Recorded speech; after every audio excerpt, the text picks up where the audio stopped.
Hello dear students, मैं जीतराम जारेडा स्वागत करता हूं आपका फाउंडेशन बैच के अगले पार्ट में। तो आइए शुरू करते हैं। पिछले पार्ट में हमने 116 तक ख़त्म कर लिए थे, 117 से चालू करते हैं। एक मेले में किसी दिन 35,000 दर्शक पहुंचे तथा उनसे 9,50,000 प्रवेश राशि प्राप्त की गई। यदि प्रवेश शुल्क वयस्क के लिए 40 तथा बच्चे के लिए 20 रुपये हो तथा 10% दर्शकों को निःशुल्क पास मिला हो तो मेले में कितने बच्चे थे। एक मेले में किसी दिन 35,000 दर्शक मेला देखने पहुंचे और उनसे प्रवेश शुल्क के रूप में यानी रसीद के रूप में जो 9,50,000 रुपये इकट्ठा किए गए, उनमें से कुछ बच्चे थे, कुछ वयस्क थे।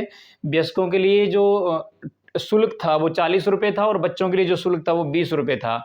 और शर्त ये भी है कि जो 35,000 दर्शक थे उनमें से 10% जो दर्शक थे वो निःशुल्क थे, यानी उन्होंने कोई पैसा नहीं दिया है मेला देखने का।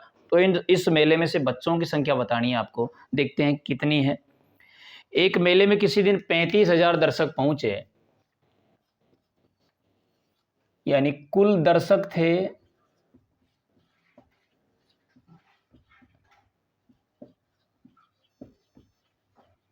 35,000 और इन 35,000 में से 10% दर्शकों ने निःशुल्क मेला देखा था। तो हम यूं कह सकते हैं कि शुल्क दर्शक कितने थे जिन्होंने शुल्क दिया है और मेला देखा है। तो 35,000 का 10% निःशुल्क है तो फिर बचे 90% ने शुल्क दिया है। तो 35,000 का 90% हटाते हैं और बटे में हम लगा देंगे 100। 2 जीरो से गई 2 जीरो, देखते हैं कितने हैं संख्या में। 2 जीरो वैसे लगा लेंगे बाहर। 9 5 45 के 5 हासिल की 4 9 30 27 और 4 31, यानी 31,500 दर्शक 35,000 में से ऐसे थे जिन्होंने शुल्क दिया है और मेला देखा है। इस 31,500 में से कुछ तो बच्चे हैं, कुछ तो बच्चे हैं और कुछ वयस्क है। कुछ तो बच्चे हैं और कुछ वयस्क है। वयस्क के लिए पहले इनकी संख्या फिक्स करते हैं। अब 31,500 टोटल है, हमें मालूम नहीं है कि वयस्क कितने और बच्चे कितने हैं। तो इसमें से हम क्या करेंगे, जैसे बच्चों की संख्या पूछी है तो उन बच्चों की संख्या को हम x मान लेंगे कि 31,500 में से x तो बच्चे हैं और बाकी बचे हुए क्या रह जाएंगे, वयस्क। तो जैसे हमारे पास यदि 10 हो टोटल दर्शक और उनमें से 3 बच्चे हो तो बाकी बचे हुए कितने रहेंगे, 7। यानी हमने क्या किया है, 10 - 3 किया है और बता दिया है कि 7 बचे हैं। तो इसी हिसाब से हम 31,500 में से x अगर बच्चे हो तो फिर वयस्क कितने बचेंगे हमारे पास, तो हम बता देंगे उसको 31,500 माइनस x, ये हमारे पास क्या रहेंगे, वयस्क। अब बच्चों ने टिकट का पैसा दिया है, प्रत्येक बच्चे ने 20 रुपये के हिसाब से और प्रत्येक वयस्क ने टिकट का पैसा दिया है 40 रुपये के हिसाब से। और इन दोनों से कुल मिला के जो प्रवेश राशि प्राप्त की गई वो की गई है 9,50,000। चलो करते हैं गुणा, आगे बढ़ते हैं। और 40 को पहले माइनस के x से गुणा करेंगे तो माइनस के 40x तो इधर हो जाएंगे और इधर 2 और 3 जीरो तो वैसे लगा लो और 15 चौके 60 और 4 ते 12, 1260 और रख लेंगे, यानी 12,60,000 हो जाएंगे। प्लस है 20 को x से गुणा किया तो 20x यहां हो जाएंगे, बराबर 9,50,000 हमारा चल रहा है। चलो माइनस के 40x और प्लस के 20x आपस में कंपेयर होके माइनस का बचेगा 20x और 12,60,000 जो प्लस के हैं उधर जाने पर किसके हो जाएंगे, माइनस के। और 12,60,000 में से 9,50,000 जाएगा तो माइनस का बचेगा 3,10,000, बराबर माइनस के 20x इधर बचे हैं, माइनस से माइनस चला जाएगा, जीरो से जीरो चला जाएगा। 31,000 में 2 का भाग देंगे तो x की वैल्यू आ जाएगी हमारी 15,500। इसका मतलब ये हुआ कि मेले में बच्चों की संख्या है 15,500, बाकी जो शेष बचेंगे 31,500 में से 15,500 जो गया, बाकी शेष बचा 16,000, वो बचे हमारे पास वयस्क। चलो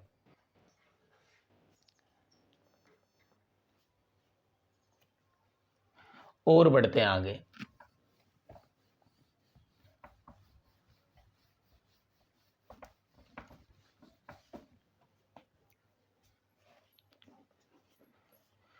किसी विद्यालय में लड़के तथा लड़कियां 3:2 के अनुपात में हैं। यदि 20% लड़के तथा 30% लड़कियां छात्रवृत्ति लेने वाले हो तो छात्रवृत्ति न लेने वालों का प्रतिशत कितना है? छात्रवृत्ति न लेने वालों का प्रतिशत कितना है? यानी कोई विद्यालय है जिसमें लड़के और लड़कियों का जो अनुपात दिया था वो दिया था 3:2। हम इस 3:2 में ही रखेंगे, लेकिन इसको अगर 3 के साथ 2 जीरो और 2 के साथ 2 जीरो लगा लें तो ये थोड़ा अच्छा होगा प्रश्न। और देखते हैं कुल कितने बने लड़के और लड़की, 300 और 200 500। चलो, अब ये कह रहा है हमसे कि 20% लड़के और 30% लड़कियां छात्रवृत्ति लेने वाले हो तो छात्रवृत्ति नहीं लेने वालों का हमसे पूछा इसने प्रतिशत।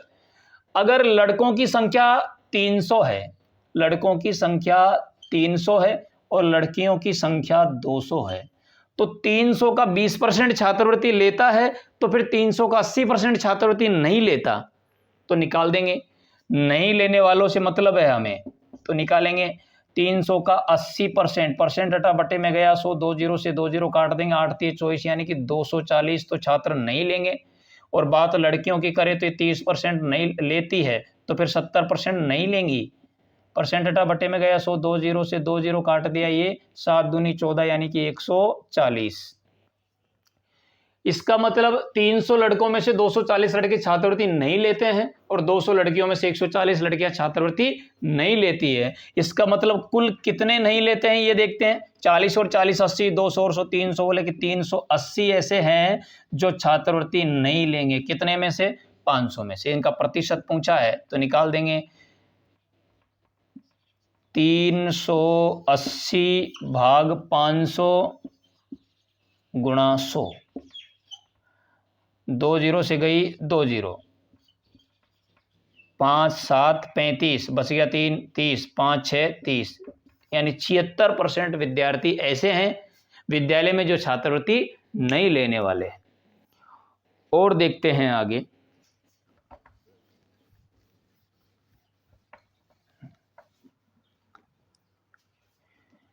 एक 119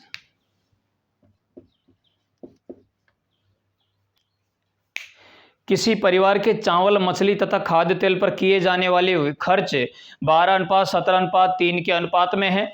इन वस्तुओं के मूल्यों में क्रम से 20%, 30% तथा 50% की वृद्धि हो जाती है, तो परिवार की इन वस्तुओं पर किए जाने वाले व्यय में कुल कितनी वृद्धि हुई है?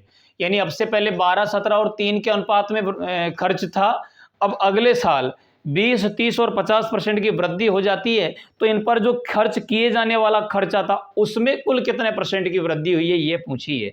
चलो देखें क्या क्या आइटम है। चावल, मछली और तेल। चावल, मछली और खाद्य तेल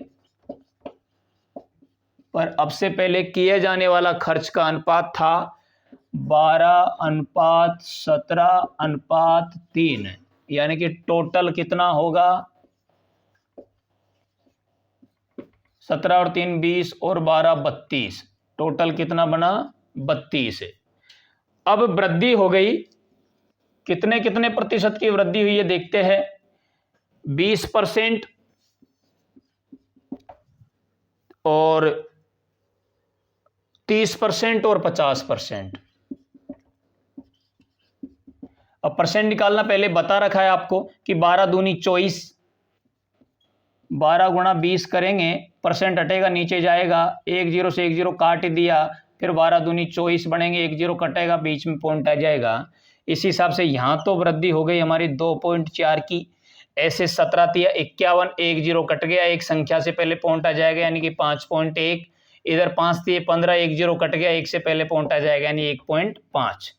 कुल जो वृद्धि बनी है वो कितनी बनी है? 5, 1 6 और 4 10, पूरा 1 बन गया, 2 और 5 7 और 2 9। कितनी वृद्धि हुई है? 9 की। वृद्धि में प्रतिशत मांगा है तो कुल 9 बढ़ गया, कितने पे? 32 पे। गुणा किससे कर देंगे? 100 से। 4 8 32 और 4 से 100 गया 25 बार, 25 नंबर 225 में भाग देंगे हम 8 का, तो 8 दूनी 16, बच गया 6 65, 8 8 64 बच गया, 1 भाग दिया 8 का, प्रतिशत बन गया 28 सही 1/8%। तो उम्मीद करता हूं कि यहां तक किसी को कोई परेशानी नहीं होगी। और बढ़ते हैं आगे।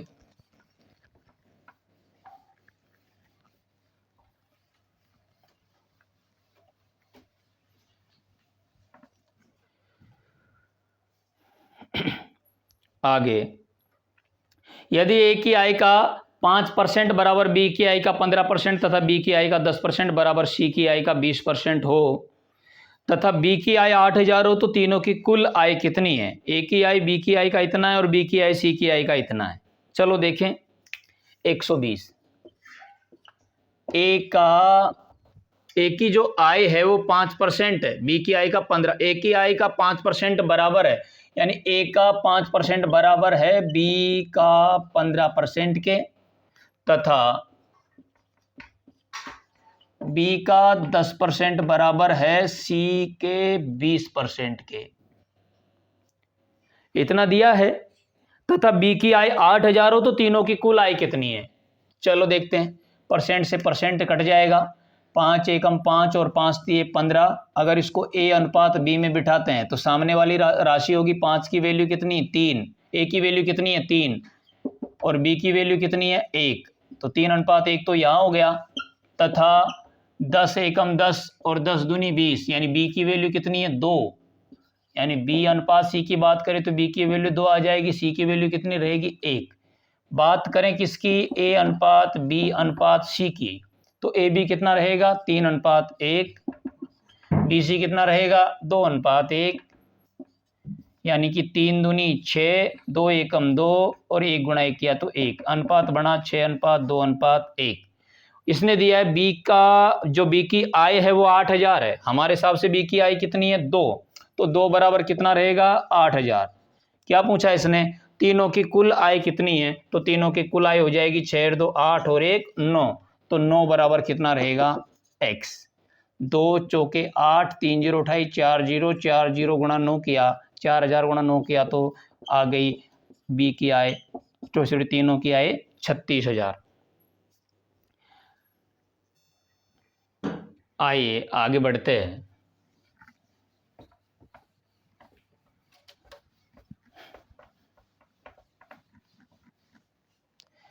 एक 121 में कहा है,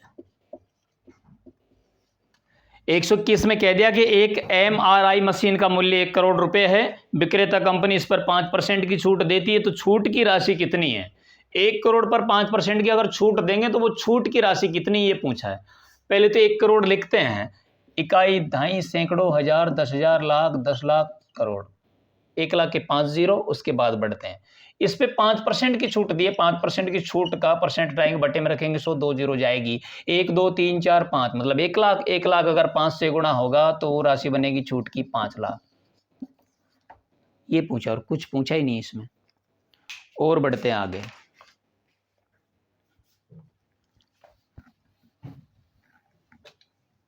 एक 122, एक कर्मचारी की मासिक आय में 2 से 2/3% की वृद्धि करने पर उसे 720 रुपये अधिक मिलते हैं, उसकी मासिक आय कितनी है? एक कर्मचारी है जिसकी मासिक आय में 2 से 2/3% की यदि वृद्धि कर देते हैं तो उसकी आय में 720 रुपये की वृद्धि हो जाती है, तो उसकी मासिक आय कितनी है? यानी कि 2 सही 2/3% की वृद्धि करते हैं तो बढ़ता है उसका रुपया 720 है। चलो 3 दूनी 6 2 8/3, यानी कि 8/3% की अगर वृद्धि करेंगे तो 720 बढ़ेगा। और उसकी मासिक आय कितनी है? जब बात परसेंट पढ़ रहे हैं तो कंप्लीट परसेंट में मासिक आय निकल जाएगी, बराबर मान लेंगे x। चलो परसेंट से परसेंट चला जाएगा, 8 9 72 90, 9 3 से गुणा करेंगे 90 को, 9 3 27 बोले 270, और 270 गुणा 100 करेंगे तो x की वैल्यू आ जाएगी 27,000। यानी उसकी मासिक आय कितनी है? 27,000 रुपया है। चलो और बढ़ते हैं आगे।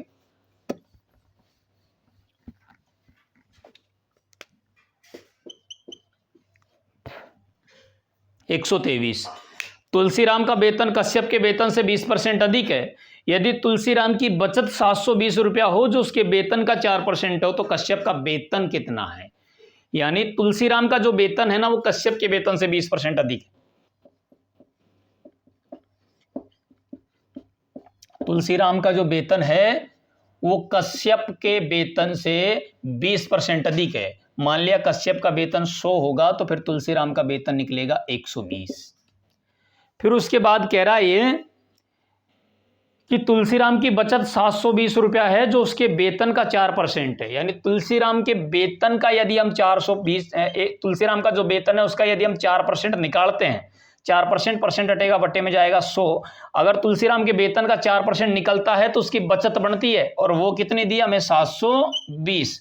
अगर ऐसा है तो फिर कश्यप का वेतन कितना है? 100। तो 100 बराबर हम क्या मान लेंगे? x। चलो कैलकुलेट करिए। 120 से 720 जाएगा कितनी बार? 6 बार। 4 से 100 जाएगा हमारा 25 बार। 25 गुणा 6 किया तो 150, और 150 गुणा 100 किया तो 15,000। यानी उस कश्यप का वेतन कितना है? 15,000 है। और बढ़ते हैं आगे, छोटे छोटे प्रश्न है, बने रहिए साथ में। धीरे धीरे हम अच्छे अच्छे प्रश्नों पे आए, फिर ये नॉर्मल प्रश्न आगे और अच्छे प्रश्न आने वाले हैं। 124 नंबर आगे देखते हैं। एक विद्यार्थी को किसी राशि का 3.5% ज्ञात करने के लिए कहा गया। उसने त्रुटिवश उस राशि का 5.5% ज्ञात कर दिया जो 220 था। सही उत्तर क्या है? यानी कि 3.5% ज्ञात करने को कहा था लेकिन गलती से 5.5% ज्ञात कर दिया जो 220 था। तो सही उत्तर क्या होगा? मान लेंगे x होगा। अगर गलत ज्ञात करेंगे तो गलत उत्तर होगा, और सही ज्ञात करेंगे तो सही उत्तर आएगा। मान लें क्या आएगा? x। परसेंट से गया परसेंट, पॉइंट से गया पॉइंट। 55 से 220 जाएगा 4 बार। 4 गुना 35 करेंगे तो आएगी x की वैल्यू 140। वो सही उत्तर कितना आता 3.5 ज्ञात करने पर? 140। चलो और आगे बढ़ते हैं। एक कर्मचारी की मजदूरी पहले 40% कम कर दी गई, उसके बाद में उसमें 50% की वृद्धि की गई। उसे कितने प्रतिशत का लाभ अथवा हानि हुई है? चलो देखते हैं।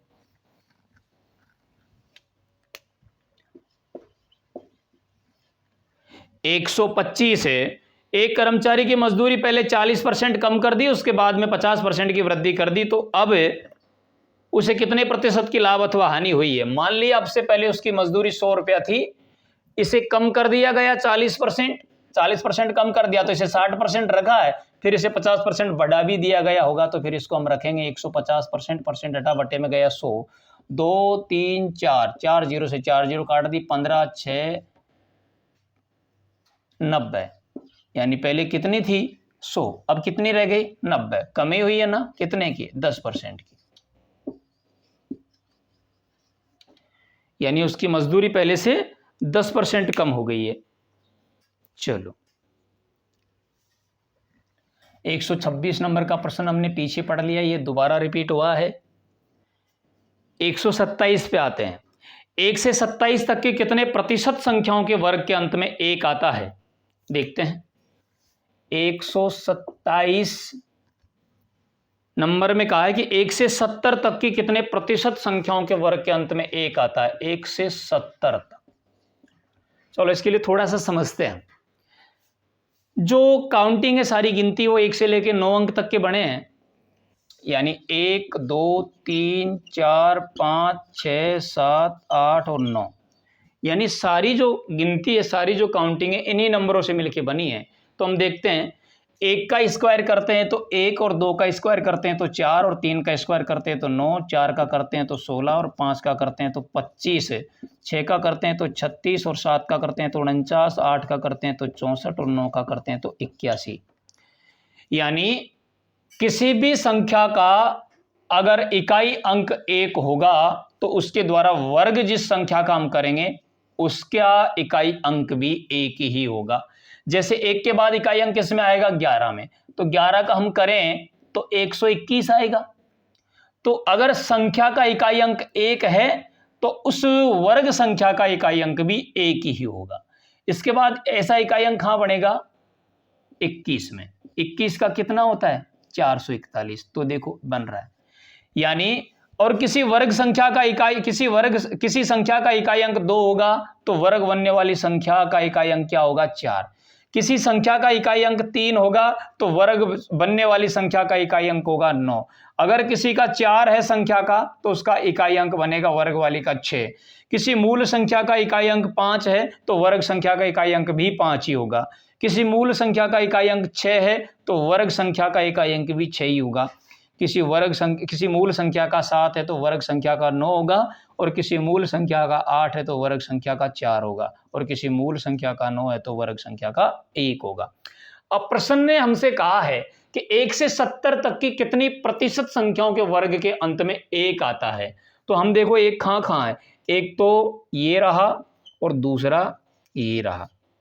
तो हम एक बात समझे कि किसी भी मूल संख्या का इकाई अंक 1 और 9 होगा, 1 व 9 अगर निकला तो उस संख्या के अगर हम वर्ग करने बैठे तो वर्ग पर आने वाली जो संख्या होगी उसका इकाई अंक हमेशा कितना बनेगा? 1 बनेगा। जैसे 1 का 1, उसके बाद 9 आएगा तो 9 का 81, 1 आ गया। उसके बाद 11 है, ऐसे ही उसका भी कितना आना है? 121। ऐसे ही प्रत्येक बार जिस मूल संख्या का इकाई अंक 1 और 9 रखोगे, ऐसे 19 का आएगा, ऐसे 21 का आएगा, जैसे हमने देखा।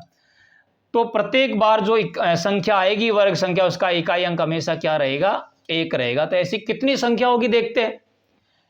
1, 9, 11, 19, 21, 29, फिर उसके बाद 31, 39, फिर उसके बाद 41, 49, 51 और 59 के बाद 61 और गुणनतर। ये संख्या बनी है जिनके अगर स्क्वायर करेंगे तो हमेशा इकाई अंक उनका 1 आएगा। संख्या कितनी बनी है टोटल देखते हैं। 1, 2, 3, 4, 5, 6, 7, 8, 9, 10, 11, 12, 13, 14 कितनी संख्या बन गई? 14 संख्या बन गई ऐसी जिनका वर्ग करें तो इकाई अंक क्या आएगा? 1 आएगा। लेकिन ऐसी कितनी प्रतिशत संख्या है ये मांगा है, तो प्रतिशत निकालने के लिए संख्या 14 बनी है कितने में से? 70 में से। तो गुणा 100 से कर देंगे, यानी कौन 14 70 का कितना प्रतिशत है? तो 14, 5, 70 और 5 का भाग 100 में दिया तो निकल के आई, बोले 5 का भाग 100 में देंगे तो 20% संख्याओं के वर्ग के अंत में कितना आएगा? 1 आएगा। चलो और बढ़ते हैं आगे।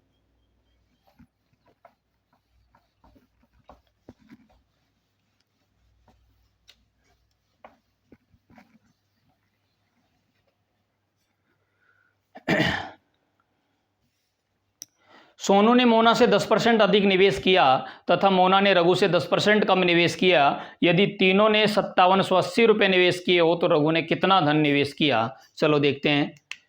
128 नंबर। सोनू ने मोना से 10% अधिक निवेश किया, यानी ये सोनू है, ये मोना से 10% अधिक निवेश करेगा, यानी मोना करेगी 100 तो सोनू करेगा 110। उसके बाद कह रहा है कि मोना जो है वो रघु से कितना ज्यादा करती है? मोना ने रघु से 10% कम निवेश किया, यानी अगर रघु ने 100 किया होगा तो मोना ने 90 किया होगा। चलो हटा लेंगे रेशियो में लेके। 0 से गई 0, ऐसा प्रश्न पहले भी पढ़ा है। 0 से गई 0, 11 9 99, 10 9 90, 10 10 100, ऐसा है। चलो अगर तीनों ने मिलकर 5780 का निवेश किया है तो हमारे पास तीनों ने निवेश किया है कितने का? इधर ले लेंगे तो 89 बच जाएगा, बोले 289। हमारे हिसाब से 289 और उसके हिसाब से 5780। प्रश्न के हिसाब से कितना है? 5780। तो रघु ने कितना धन निवेश किया? रघु का धन आया कितना? 100 बराबर हम क्या मान लेंगे? x। 289 से 578 दो बार जाएगा, 0 साथ में रहेगी, 20 गुणा 100 करेंगे तो हमारा जो रघु है उसका जो धन निवेशित रहा वो रहा 2000। चलो तो ठीक है दोस्तों, आज की वीडियो में इतना ही काफ़ी है। कल मिलते हैं इसी टाइम पे इसी वीडियो के साथ, ऐसे ही अगले पार्ट के साथ।